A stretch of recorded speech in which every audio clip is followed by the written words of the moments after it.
Good morning. I hope you had a fantastic weekend and I'm wishing you a very successful week. This week we are going to be looking at the topic, the successful life. And we're going to start today with the Revelation chapter 4, verse 11.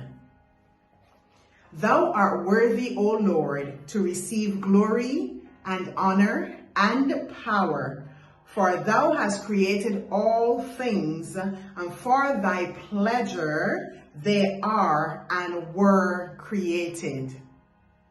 When we speak about the successful life, most times we think about our jobs, finances, the house we live in, the car we drive, the person we're married to, how many children do we have. We associate that with success. And whilst those things are good things, ultimately the successful life has to do with the purpose for which we were created. And in Revelation, it is telling us that God created us to bring him pleasure. We were created by him and we are sustained in the earth to bring him pleasure.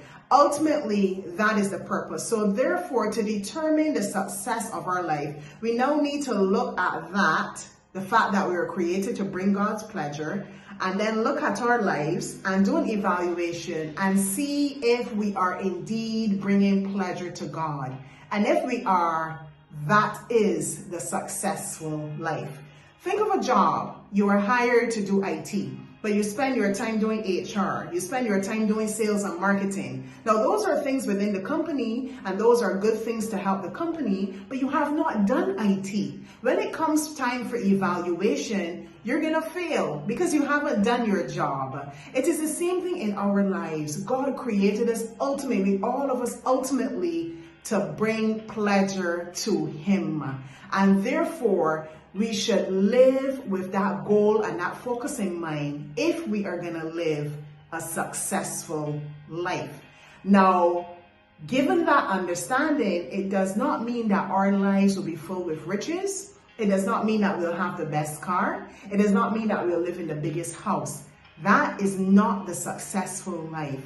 Those are things that we acquire along the way. So someone having all of those things and being considered as successful, when they stand before the Lord, they might hear, "Depart from me, I know you not." Because they would have had all of those riches, but they never conducted their lives in a way to bring pleasure to God. Hence, they did not live the successful life before God. May God bless you tremendously this day. We will continue tomorrow.